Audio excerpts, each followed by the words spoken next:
आज रविवार दिनांक 15 नवंबर 2020 भारत के संविधान के निर्माता माननीय डॉक्टर बी.आर. अम्बेडकर अर्थात honourable doctor B R. Ambedkar the father of constitution of India.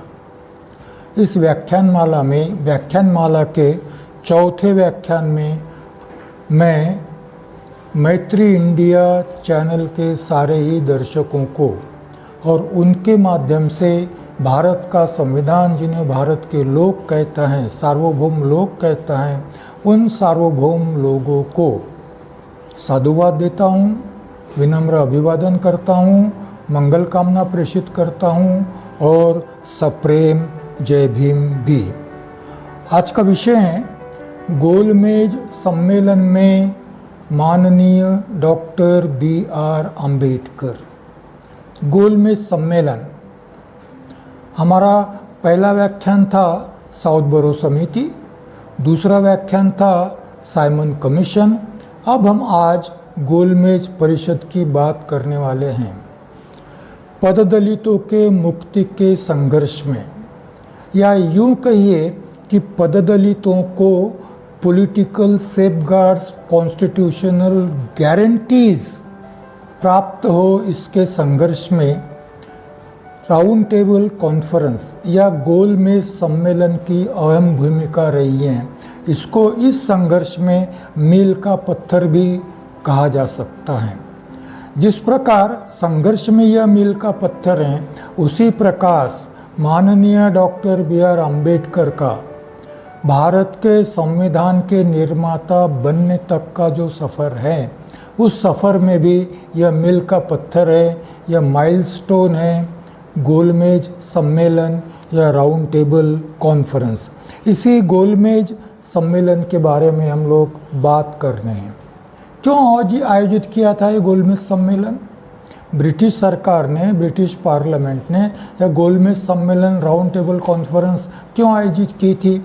इसके पहले हम साइमन कमीशन के बारे में जब बातचीत कर रहे थे, तब आपसे कहा गया था कि साइमन कमीशन यहाँ आया क्योंकि ब्रिटिश पार्लियामेंट ने सोचा था कि भारत को डोमिनियन स्टेटस दिया जाए, औपनिवेशिक दर्जा दिया जाए। औपनिवेशिक दर्जा, इसका मतलब ये था कि ब्रिटिशों का शासन कायम रहेगा, परंतु लोकतांत्रिक व्यवस्था के चलते यहाँ पर विधानसभाएं स्थापित होगी, विधानमंडल स्थापित हो गए और भारत के लोगों को पॉलिटिकल पार्टिसिपेशन के अधिक अवसर दिए जाएंगे। इसके लिए, इसकी पूर्व तैयारी के लिए भारत के लोगों का विचार जानने के लिए, मत जानने के लिए साइमन कमीशन यहाँ आया था। और इसीलिए गोलमेज सम्मेलन जो आयोजित किया गया है, वह गोलमेज सम्मेलन इसलिए आयोजित किया गया था कि यदि औपनिवेशिक स्वराज देना है, औपनिवेशिक स्टेटस देना है, तो स्वाभाविकतया उसके लिए संविधान चाहिए, उसके लिए संविधान बनाना पड़ेगा। इसलिए गोलमेज परिषद का आयोजन भारत को भावी समय में डोमिनियन स्टेटस देना है, औपनिवेशिक स्वराज देना है, इसलिए संविधान की निर्मित करने हेतु गोलमेज सम्मेलन आयोजित किया गया था। 6 दिसंबर 1930 को माननीय डॉक्टर बी.आर. अम्बेडकर जी को ब्रिटिश सरकार द्वारा निमंत्रण प्राप्त हुआ गोलमेज सम्मेलन में सहभागिता के लिए। हम पददलितों के लिए उस समय यह बड़े ही गर्व की बात थी कि हमारे नुमाइंदे के रूप में, हमारे प्रतिनिधि के रूप में ब्रिटिश सरकार ने माननीय डॉक्टर बी.आर. अम्बेडकर जी को आमंत्रित किया। उन्हीं के साथ में राव बहादुर श्रीनिवासन जो तमिलनाडु से थे, उन्हें भी आमंत्रित किया गया था। पददलित वर्गों के उस सम्मेलन में ये दो प्रतिनिधि थे, माननीय डॉक्टर बी.आर. अम्बेडकर और माननीय श्रीनिवासन जी। 1918 में साउथ बरो समिति, 1919 में साउथ बरो समिति, 1928 में साइमन कमीशन और 1930 में राउंड टेबल कॉन्फ्रेंस संघर्ष चलता रहा। Political participation, political rights, constitutional guarantees, और इसके लिए यह संघर्ष चलता रहा। 4 नवंबर 1930 को माननीय doctor B R Ambedkar ji ने मुंबई से लंदन के लिए प्रस्थान किया शिप द्वारा, क्योंकि उस समय शिप का प्रचलन आम था। शिप द्वारा 4 नवंबर 1930 को प्रस्थान किया और बाबा साहब माननीय doctor B R Ambedkar London पहुँचे। 12 नवंबर 1930 को महामहिम सम्राट जॉर्ज पंचम ने सम्मेलन का उद्घाटन किया। कब? 12 नवंबर 1930 को पंचम जॉर्ज जी ने सम्मेलन का उद्घाटन किया। सम्मेलन की प्रक्रिया चलती रही। 20 नवंबर 1930 को माननीय डॉक्टर बी आर अम्बेडकर का गोलमेज सम्मेलन में पहला भाषण हुआ। कब? 20 नवंबर 1930। कुछ तिथियां ऐसी होती हैं जिनका अपना अलग से महत्व होता है। उसी प्रकार से राउंड टेबल कॉन्फ्रेंस में 20 नवंबर 1930 ये स्थिति बड़े ही महत्व की है, क्योंकि माननीय डॉक्टर बी आर अम्बेडकर का वह पहला भाषण था उस सम्मेलन में। भाषण का विषय था पददलित वर्गों के लिए राजनीतिक सत्ता में भागीदारी की आवश्यकता, पार्टिसिपेशन इन पॉलिटिकल पावर, पददलित वर्गों की राजकीय सत्ता में भागीदारी की आवश्यकता। साउथ बरो समिति से लेकर तो वाया साइमन कमीशन गोलमेज सम्मेलन तक डॉक्टर बाबा साहब अम्बेडकर पैरवी कर रहे हैं पददलितों के पॉलिटिकल राइट्स की, पैरवी कर रहे हैं पॉलिटिकल पार्टिसिपेशन की, पैरवी कर रहे हैं सत्ता में भागीदारी की। स्वाभाविक है कि भाषण की शुरुआत में माननीय डॉक्टर बी आर अम्बेडकर पददलितों की स्थिति की चर्चा करना चाहते थे। पददलितों की स्थिति क्या है भारत में, भारतीय समाज में, और विशेष तौर पर हिंदू समाज में पददलितों की स्थिति क्या है, इस बारे में बाबा साहब बातचीत करना चाहते थे। माननीय डॉक्टर बी आर अम्बेडकर कहते हैं कि पददलितों की जनसंख्या 4 करोड़ 30 लाख है। कुल जनसंख्या में पददलितों की जनसंख्या 4 करोड़ 30 लाख हैं। यह भारत की, ब्रिटिश भारत की, उस समय ब्रिटिश भारत अलग था और संस्थानों का भारत अलग था। ब्रिटिश भारत की जनसंख्या में ब्रिटिशों पददलितों की संख्या 4 करोड़ 30 लाख, मतलब कुल जनसंख्या का 1/5, कुल जनसंख्या का 1/5। क्या है पददलितों की स्थिति? माननीय डॉक्टर अम्बेडकर कहते हैं, यद्यपि हमें हिंदू कहा जाता है, हाँ हिंदू हमें हिंदू कहते हैं, मुसलमान हमें हिंदू कहते हैं, अन्य धर्मीय हमें हिंदू कहते हैं, ब्रिटिश भी हमें हिंदू कहते हैं। यद्यपि हमें हिंदू कहा जाता है, परंतु किसी भी अर्थ में हम हिंदू समुदाय का अभिन्न अविभाज्य अंग नहीं है। Right from the beginning south बरो समिति से लेकर तो बाबा साहब का प्रयास रहा है कि we are part we are not a part of the whole. हम अल्पसंख्यक हैं, हम हिंदुओं का हिस्सा नहीं है, अभिन्न हिस्सा तो बिल्कुल नहीं है। हम हिंदुओं का अभिन्न अविभाज्य अंग नहीं है। हम न केवल अलग रहते हैं, अपितु हमें जो दर्जा प्राप्त है वह हिंदुओं में अन्य जातियों की तुलना में सबसे निम्नतर है और भिन्न है। हम क्या है? हिंदू हमें हिंदू मानते हैं, ठीक है, हम अपने आप को हिंदू नहीं मानते, हम उनसे अलग हैं, हम अल्पसंख्यक हैं। हमारा स्थान क्या है हिंदू समाज में? सबसे निम्नतर हैं और हम सबसे भिन्न हैं। हमारे साथ भेदभाव किया जाता है। क्यों? क्योंकि हम अछूत हैं। क्यों? क्योंकि हम अस्पृश्य हैं। हम अस्पृश्य हैं, हम अदृश्य हैं, हम अस्पर्श भी है। हमारे स्पर्श से, हमको देखने से, हमारी छाया से सवर्ण हिंदू अपवित्र होता है। क्योंकि हम अस्पृश्य हैं, क्योंकि हम अस्पृश्य हैं और अस्पृश्यता के शाप से अभिशप्त हैं। ये शाप है हमारे लिए, हम अभिशप्त हैं। हमारी स्थिति इतनी खराब है कि हम पर गुलामी लादी गई है। हम धर्म के गुलाम हैं, हम वर्ण व्यवस्था के गुलाम हैं, हम जाति व्यवस्था के गुलाम हैं। सार्वजनिक जीवन में हमारे साथ भेदभाव किया जाता है, भेदभाव का व्यवहार किया जाता है क्योंकि अस्पृश्य है, हमें कोई छूता नहीं। राह चलने की अनुमति नहीं है। जब सूरज सर पर हो तभी हम घर के बाहर निकल सकते हैं, सवेरे शाम नहीं निकल सकते क्योंकि छाया लंबी होती है और छाया किसी पर पड़े तो जिस पर पड़े वह अपवित्र हो जाएगा। यह हमारी स्थिति है क्योंकि हम अस्पृश्य हैं और अस्पृश्य होने के नाते समान अवसरों से हम वंचित हैं। सवाल ही नहीं आता, कोई देखना ही चाहेगा उसको समान अवसर कहाँ से मिलेंगे। और इसीलिए मानव ही नहीं माना जाता, हमें मनुष्य प्राणी नहीं माना जाता और सारे ही मानवाधिकारों से हमें वंचित किया गया है।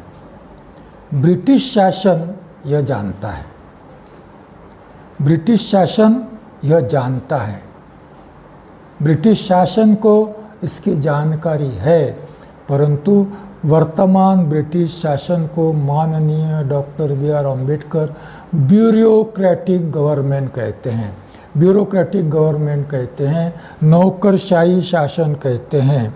और यह नौकरशाही शासन हिंदुओं की समाज व्यवस्था में हस्तक्षेप का साहस नहीं कर पा रहा है क्योंकि ब्रिटिश शासन ने इस व्यवस्था में अपने निहित स्वार्थ प्रस्थापित किए हैं। वह इस व्यवस्था में हस्तक्षेप नहीं करना चाहता। अछूतों की, पददलितों की स्थिति में सुधार के कोई भी प्रयास यह नौकरशाही नहीं करना चाहती। बाबा साहब कहाँ कह रहे हैं ये बात? इंग्लैंड में कह रहे हैं। कहाँ कह रहे हैं? गोलमेज सम्मेलन में कर रहे हैं। अध्यक्ष कौन है? ब्रिटेन का प्रधानमंत्री अध्यक्ष है और उनके सामने बाबा साहब ये बात कह रहे हैं। सारे ही लोगों का आरोप है पददलितों पर कि इनको तो ब्रिटिशों ने गोद लिया है, सारी सहूलतें इनको दी जाती हैं। और बाबा साहब कहते हैं कि हमारा दुख हम जानते हैं, किसी और को क्या मालूम। ब्रिटिश शासन हमारे लिए कोई भी संवेदना व्यक्त नहीं करता और इसीलिए किसी भी भारतीय प्रतिनिधि की हिम्मत नहीं थी बोलने की। बाबा साहब कहते हैं कि हमें ब्रिटिशों का शासन नहीं चाहिए। क्या चाहिए? हमें क्या चाहिए? हमें चाहिए लोगों की सरकार, लोगों द्वारा सरकार, लोगों के लिए सरकार। Government of the people, government by the people, government for the people. मतलब हमें डेमोक्रेसी चाहिए, यह नौकरशाही सरकार नहीं चाहिए, ब्यूरोक्रेटिक गवर्नमेंट नहीं चाहिए, हमें डेमोक्रेसी चाहिए। क्या मांगा बाबा साहब ने? डेमोक्रेसी। क्या कहा? नौकरशाही नहीं चाहिए, हमें डेमोक्रेसी चाहिए। मगर ध्यान से सुनिए, सोचिए कि इसमें क्या है। इसमें है डेमोक्रेसी कहाँ होती है? डेमोक्रेसी स्वतंत्र देश में होती है। जो देश स्वतंत्र होता है वहाँ डेमोक्रेसी होती है। परतंत्र देश में डेमोक्रेसी नहीं होती। भारत के लिए स्वतंत्रता की मांग करते हैं बाबा साहब ब्रिटेन में। कांग्रेस ने भी यह साहस नहीं किया ब्रिटिशों से। हाँ, आंदोलन किए, परंतु सम्मेलन में किसी ने स्वतंत्रता की बात नहीं की। सारे ही डोमिनियन स्टेटस पर अड़ गए थे। डोमिनियन स्टेटस चाहिए, यही बात हो रहे थे। तो स्वतंत्रता चाहिए, स्वतंत्र भारत में डेमोक्रेसी चाहिए और डेमोक्रेसी में पददलितों को सत्ता में भागीदारी चाहिए। 3 बातें रखी हैं बाबा साहब ने। नौकरशाही शासन नहीं चाहिए, डेमोक्रेसी चाहिए, स्वतंत्रता चाहिए, डेमोक्रेसी चाहिए, और पद दलितों को सत्ता में भागीदारी चाहिए। और इसीलिए we want government of the people, by the people and for the people. जहाँ तक ब्रिटिश शासन का संबंध है, हमारी सामाजिक अवस्था जो कि तो रही है जिसे ब्रिटिश शासन ने स्वीकार किया है। हम ये मांग क्यों कर रहे हैं? इसलिए कर रहे हैं कि हमारी स्थिति जो की तो है। 150 साल हो गए यहाँ पर ब्रिटिशों को आकर, हमारी स्थिति में कोई परिवर्तन नहीं हो। क्या करेंगे हम ऐसे शासन का? हमें क्या लेना देना है ऐसे शासन से? क्योंकि ब्रिटिश शासन समाज व्यवस्था में हस्तक्षेप ही नहीं करना चाहता हमारी ओर से।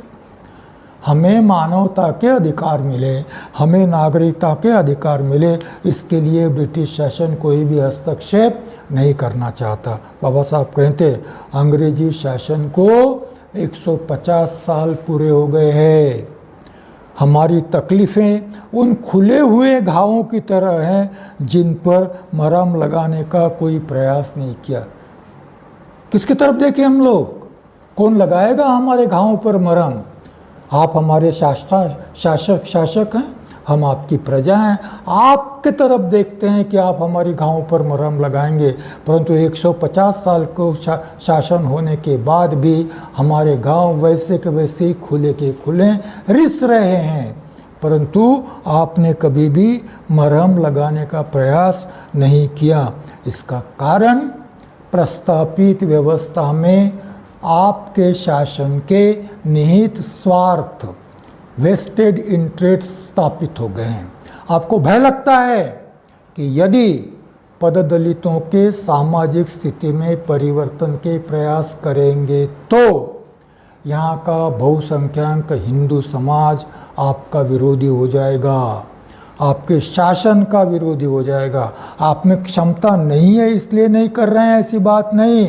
आप में क्षमता है, आपके पास अधिकार है, परंतु आप करना नहीं चाहते क्योंकि आपको भय लगता है कि यदि समाज व्यवस्था में हस्तक्षेप करने से, पद दलितों को मानवाधिकार देने के प्रयास करने से बहुसंख्यक हिंदू आपके शासन के विरोध में हो जाएंगे।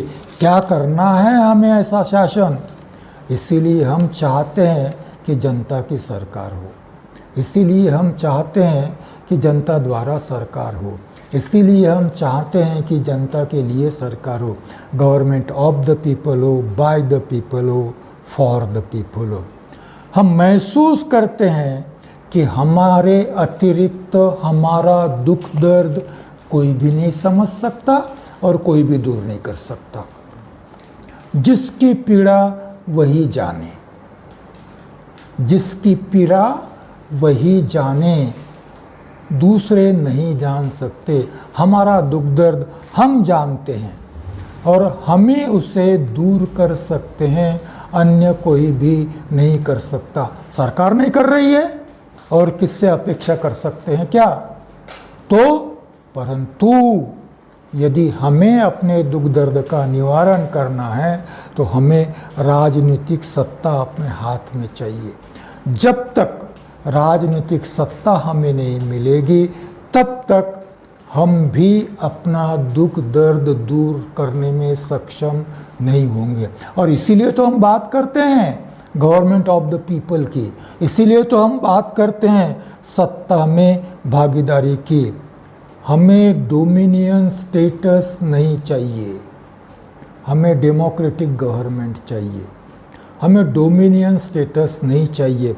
यदि यह परिषद डोमिनियन स्टेटस देने के लिए कृत संकल्प है, डोमिनियन स्टेटस देने का निर्णय करती है, तो मैं मेरे पददलित वर्गों के लिए कॉन्स्टिट्यूशनल सेफगार्ड्स चाहूँगा।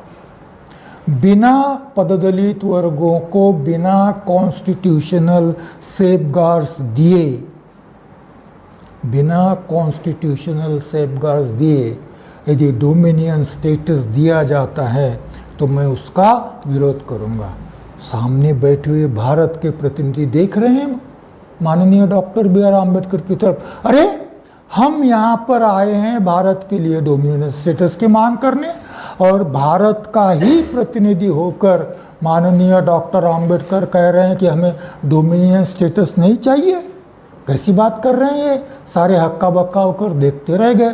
परंतु बाबा माननीय डॉक्टर B.R. आम्बेडकर ने अपनी स्थिति शब्द और बाद में कहते हैं कि भारत की समाज व्यवस्था लोकतंत्र के अनुकूल नहीं है। क्यों नहीं है? भारत बटा हुआ है, धर्मों में बटा हुआ है, वर्णों में बटा हुआ है, जाति में बटा हुआ है, और इस बटे हुए होने की वजह से भारतीय समाज में लोकतंत्र के लिए अनिवार्य दो चीज़ों का अभाव है। एक है समानता और दूसरा है बंधुता। जिस समाज में समानता नहीं, जिस समाज में बंधुता नहीं, वहाँ पर लोकतंत्र नहीं आ सकता, नहीं पनप सकता। इसलिए भारतीय समाज इसके लायक नहीं। हम अछूत हैं, हम पदलित हैं, हमें कोई समानता नहीं है, बंधुता नहीं है, तो इस प्रकार यहाँ लोकतंत्र आ नहीं सकता कुछ। और यदि लोकतंत्र आना ही है तो हमें पॉलिटिकल सेफगार्ड चाहिए, तब तक हम लोकतंत्र को मान्यता नहीं देंगे। कुछ लोग, ये लोग पददलित वर्ग की समस्या को सामाजिक समस्या कहते हैं और इसका समाधान सोशल सिस्टम में ढूंढते हैं। जात ये तो सामाजिक इशू है, इसका पॉलिटिक्स के क्या लेना देना है। परंतु हम मानते हैं यह समस्या पॉलिटिकल समस्या है और इसका समाधान पॉलिटिकल सिस्टम में है। इसीलिए हम पॉलिटिकल राइट्स की बात करते हैं, इसीलिए हम पॉलिटिकल सेफगार्ड्स की बात करते हैं, इसीलिए हम पॉलिटिकल गारंटीज़ की बात करते हैं। हम चाहते हैं कि हमारे आने वाली सरकार यह उत्तरदायी सरकार हो, रिस्पॉन्सिबल गवर्नमेंट हो। कैसी गवर्नमेंट हो? Responsible to whom? किसको उत्तरदायी? पददलितों को भी उत्तरदायी सरकार हो। और पददलितों को उत्तरदायी कब होगी यह सरकार? जब पददलितों की सत्ता में भागीदारी होगी। जब तक सत्ता में भागीदारी नहीं होगी तब तक कोई भी सरकार हमारे प्रति उत्तरदायी नहीं हो सकती। भारत के लिए उत्तरदायी सरकार की यदि बात की जाती है तो हमें भी सत्ता में भागीदारी मिलनी चाहिए। जब तक हमें सत्ता में भागीदारी नहीं मिलेगी तब तक उत्तरदायी सरकार की बात हमारे लिए बेमानी होगी, हम उसे नहीं मानेंगे। हम चाहते हैं कि विधायिका पूरी तरह प्रातिनिधिक संस्था हो, चुने हुए प्रतिनिधियों की संस्था हो, निर्वाचित प्रतिनिधियों की संस्था हो, और हमें भी प्रतिनिधित्व मिलना चाहिए, वह भी निर्वाचित प्रतिनिधित्व चाहिए, मनोनीत प्रतिनिधित्व नहीं। संविधान और देश की जनता के बारे में कहते हैं, वो दिन लद गए जब ब्रिटिश सरकार चाहती थी और भारत की जनता मान लेती थी। अब वो समय नहीं है। यदि संविधान जनता को मान्य नहीं है तो दुनिया में कोई भी सरकार के पास इतना बल नहीं है कि वो जनता को संविधान मानने के लिए मजबूर करे। आप तर्क के आधार पर संविधान को उचित ठहरा सकते हैं, परंतु लोगों की मान्यता के बगैर वह संविधान आप भारत में लागू नहीं कर सकेंगे। वो दिन लद गए। यदि संविधान हमें मान्य न हो, हमारी सम्मति के अनुकूल न हो, हमें पॉलिटिकल पार्टीशन न देता हो, तो ऐसा संविधान हम लागू नहीं होने देंगे। संविधान जनता की सहमति के आधार पर ही लागू किया जाता है, तर्कों के आधार पर नहीं। बार बार पददलितों के पॉलिटिकल राइट्स की निर्वाचित प्रतिनिधित्व की जब भी बात आती है, कोऑप्शन का मुद्दा, मनोनयन का मुद्दा बार बार सामने लाया जाता है। उस मुद्दे पर बोलते हुए माननीय डॉक्टर B.R. अम्बेडकर कहते हैं कि कोऑप्शन नहीं चाहिए। साउथ बोरो समिति में बाबा साहब ने कहा कोऑप्शन नहीं चाहिए, साइमन कमीशन में बाबा साहब ने कहा मनोनयन नहीं चाहिए, कोऑप्शन नहीं चाहिए। यहाँ पर भी बाबा साहब कह रहे हैं कोऑप्शन नहीं चाहिए। बाबा साहब कहते हैं कि मैं कोऑप्ट किया गया सदस्य हूँ मुंबई विधानमंडल में, मेरी क्या स्थिति है मैं जानता हूँ, हमें अपमानित किया जाता है। आप तो सरकार नियुक्त हो, आप तो सरकारी हो सदस्य, अपमानित किया जाता है। मनोनीत सदस्यता यह एक प्रकार से लांछन है, अपमानित है। हम कतई नहीं चाहेंगे कि इस प्रकार की सदस्यता हमें दी जाए। इस प्रकार की सदस्यता एक प्रकार का कलंक बनकर रह गई है, एक प्रकार का कलंक बनकर रह गई है। हमें ऐसी सदस्यता नहीं चाहिए।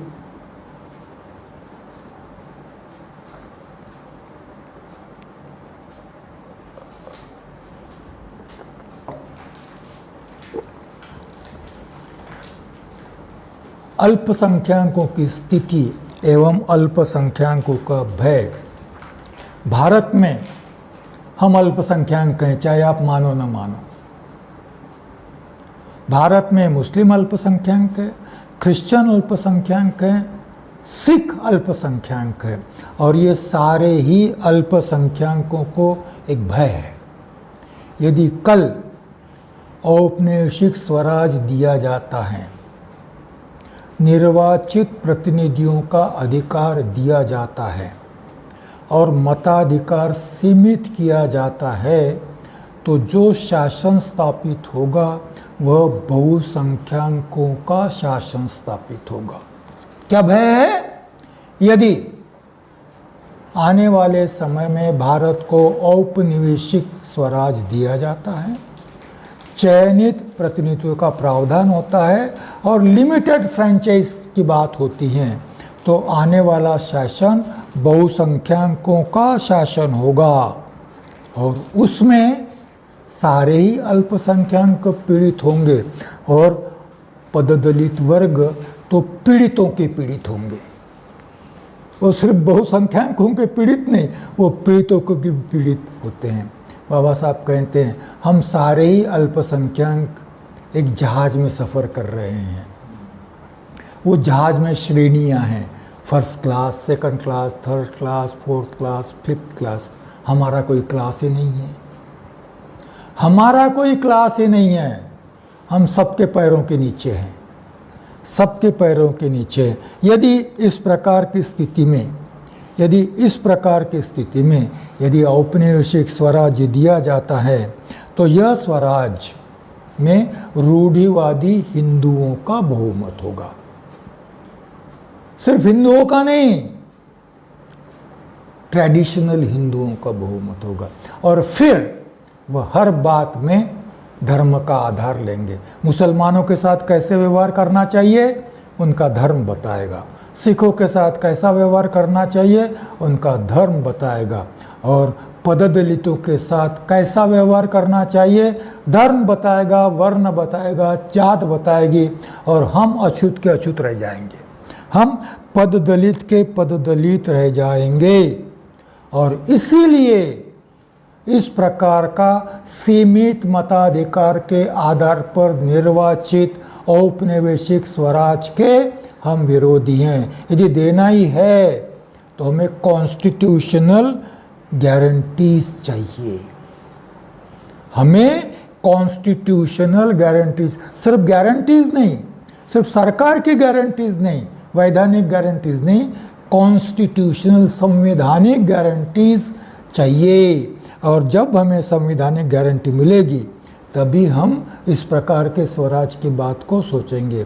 और कॉन्स्टिट्यूशनल गारंटीज के तहत हमें विधायिका, कार्यपालिका और प्रशासन में, विधायिका, कार्यपालिका और सार्वजनिक सेवाओं में हमें प्रतिनिधित्व चाहिए।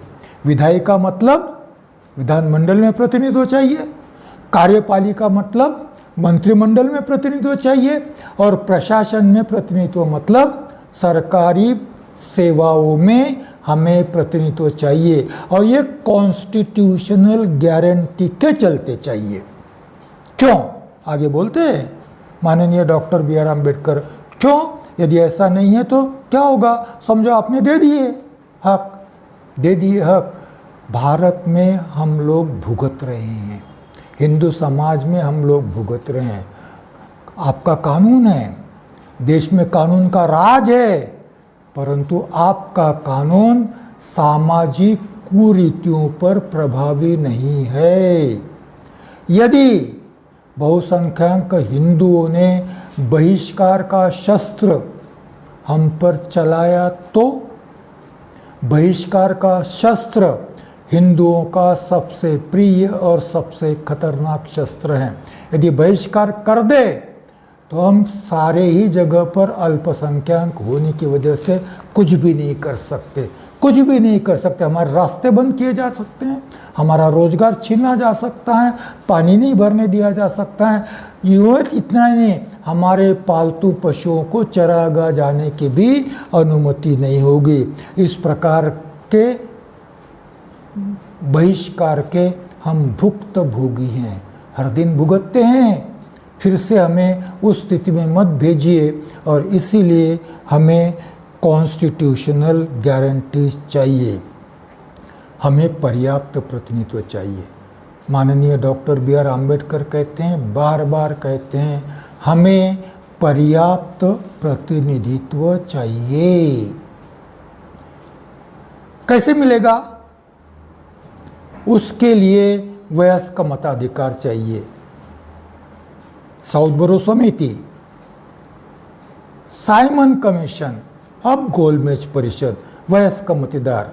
साइमन कमीशन में माननीय डॉक्टर बी आर अम्बेडकर ने वयस्क मताधिकार केवल पददलित वर्गों के लिए नहीं मांगा, अनुसूचित जनजातियों के लिए मांगा, पर्वतीय जनजातियों के लिए मांगा, क्रिमिनल ट्राइब्स के लिए मांगा, जराइम पेशा जातियों के लिए मांगा, और महिलाओं के लिए भी मांगा। गोलमेज परिषद में माननीय डॉक्टर बाबा साहब अम्बेडकर उसी की बात करते हैं, और बोलते हैं, फिर से एक बार साइमन कमीशन रिपीट हो रहा है, बोलते हैं कि यदि वयस्क मताधिकार स्वीकार किया जाता है तो हमें joint electorates plus reserve seats चाहिए। Joint electorates plus reserve seat चाहिए, मतलब संयुक्त मतदार संघ और आरक्षित स्थान चाहिए। यदि वयस्क मताधिकार स्वीकृत नहीं होता और मताधिकार को सीमित ही रखा जाता है, मताधिकार को सीमित ही रखा जाता है, तब हमें चाहिए सेपरेट इलेक्टोरेट्स। कंडीशनल है। यदि वयस्क मताधिकार स्वीकृत किया जाता है तो संयुक्त मतदार संघ और आरक्षित स्थान चलेगा, नहीं तो हमें चाहिए सेपरेट इलेक्टोरेट्स। याद कीजिए पिछला भाषण साइमन कमीशन का, और बड़े फॉर्मली बाबा साहब अम्बेडकर कहते हैं, we demand a complete partition between ourselves and Hindus. We are not a part of the Hindus, we are part apart, we are not a part of the whole. और इसीलिए वी डिमांड इट कि government ने इसको मानना चाहिए, British सरकार ने इसको मानना चाहिए कि we are not a part of the whole, we are part apart, और हमें पॉलिटिकल माइनॉरिटी घोषित करना चाहिए। और अन्य माइनॉरिटीज़ को जो अधिक पॉलिटिकल सेफगार्ड्स दिए जा रहे हैं, अन्य माइनॉरिटीज़ को जो कॉन्स्टिट्यूशनल सेफगार्ड दिए जा रहे हैं, वो हमको भी मिले। सेल्फ गवर्नमेंट, स्वयं शासित भारत के भावी संविधान में पददलित वर्गों को कौन सी गारंटी चाहिए? यदि कल औपनिवेशिक स्वराज आता है और लिमिटेड फ्रेंचाइज होता है तो हमें कौन सी गारंटी चाहिए? पहली गारंटी तो चाहिए समान नागरिकता की। नागरिकता के संबंध में हमारे साथ किसी प्रकार का भेदभाव नहीं किया जाना चाहिए। दूसरा, हमें जो नागरिक अधिकार प्राप्त होंगे उसके उपभोग की पूर्ण स्वतंत्रता हमें चाहिए। उस पर किसी भी प्रकार का, किसी का भी, सरकार के अलावा उस पर किसी भी प्रकार का, किसी का भी नियंत्रण, नियमन न हो। हमें जो संरक्षण प्रदान किया जा रहा है वह संरक्षण के अधीन हमारे साथ किसी प्रकार का भेदभाव नहीं किया जाना चाहिए। भेदभाव के खिलाफ हमें संरक्षण चाहिए, बहिष्कार के खिलाफ हमें संरक्षण चाहिए, क्योंकि भेदभाव से हम दासता का अनुभव करते हैं। इस दासता से मुक्ति के लिए हमें संरक्षण की आवश्यकता है। भेदभाव के खिलाफ संरक्षण चाहिए। विधानमंडलों में पर्याप्त प्रतिनिधित्व चाहिए। विधानमंडलों में, बार बार कह रहे हैं माननीय डॉक्टर B.R. अम्बेडकर, सरकारी नौकरियों में भी पर्याप्त प्रतिनिधित्व चाहिए। सरकारी नौकरियों में भी पर्याप्त। और यदि वहाँ की सरकार, स्थानीय सरकार, प्रांतीय सरकार हमारे अधिकारों के प्रति भेदभाव का व्यवहार करती हैं तो केंद्र को अपील करने का अधिकार भी हमें चाहिए। रिड्रेसल कहते हैं इसको, रिलीफ कहते हैं, वो भी हमें चाहिए। और मंत्रिमंडल में प्रतिनिधित्व चाहिए। अन्यथा हमारे विधानमंडल में प्रतिनिधित्व का अर्थ क्या होगा? निर्वाचित प्रतिनिधित्व। क्यों? क्योंकि मंत्रिमंडल में प्रतिनिधित्व क्यों? क्योंकि हम पॉलिसीज इन्फ्लुएंस करना चाहते हैं, क्योंकि हम पॉलिसीज़ बनाने में हिस्सेदारी चाहते हैं, सिर्फ इम्प्लीमेंटेशन में नहीं। इसलिए मंत्रिमंडल में भी हमें प्रतिनिधित्व चाहते हैं।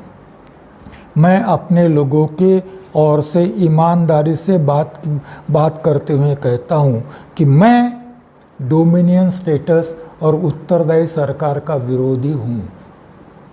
ये देख रहे हैं लोग कि मैं क्या बात कर रहा हूँ, सही बात कर रहा हूँ मैं। किसको उत्तरदायी सरकार? इसका जवाब जब तक नहीं मिलता तब तक मैं उत्तरदायी सरकार का विरोधी हूँ, क्योंकि यहाँ बैठे हुए मान्यवरों ने वयस्क मताधिकार का विरोध किया है। वो कहते हैं कि भारत की जनता अधिवयस्क मताधिकार के लिए सक्षम नहीं हुई है। वह विवेक से मताधिकार करेगी, इसकी कोई गारंटी नहीं है। वह उत्तरदायी सरकार के लिए भी सक्षम नहीं है, अपात्र है। जब आने वाली सरकार इनके माध्यम से यह घोषित करती हैं कि जनता मताधिकार के लिए अपात्र है, जनता उत्तरदायी सरकार के लिए अपात्र है, तो मैं तो जनता हूँ। मैं कौन हूँ? मैं ऐसा अभिजन नहीं हूँ, मैं ऐसा अरिस्टोक्रेट नहीं हूँ, मैं जनता हूँ। तो फिर मैं अपात्र हूँ ना। मैं उत्तरदायी सरकार के लिए मैं अपात्र हूँ, तो फिर ऐसी उत्तरदायी सरकार का मुझे क्या लेना देना है? मैं क्यों चाहूँगा ऐसी उत्तरदायी सरकार? और फिर मैं इन लोगों से, मान्यवर से पूछना चाहता हूँ कि किसके लिए उत्तरदायी सरकार आप मांग रहे हैं? यदि जनता अपात्र हैं वयस्क मताधिकार के लिए, यदि जनता अपात्र हैं उत्तरदायी सरकार के लिए, तो ये किसके लिए उत्तरदायी सरकार मांग रहे हैं? यदि जनता को, मेरे जैसे जनता के प्रतिनिधि को, पददलित वर्गों को यदि संविधान में स्थान नहीं मिलेगा तो ऐसे उत्तरदायी सरकार का मैं क्या करूँगा? मेरे ये मित्र वयस्क मताधिकार के प्रस्ताव पर आपत्ति करते हैं। ब्रिटिश सरकार ने आपत्ति की होती तो शायद मैं समझ सकता था, परंतु ये मेरे मित्र जब वयस्क मताधिकार पर आपत्ति करते हैं तो मुझे पूछना पड़ता है कि किसके लिए उत्तरदायी सरकार?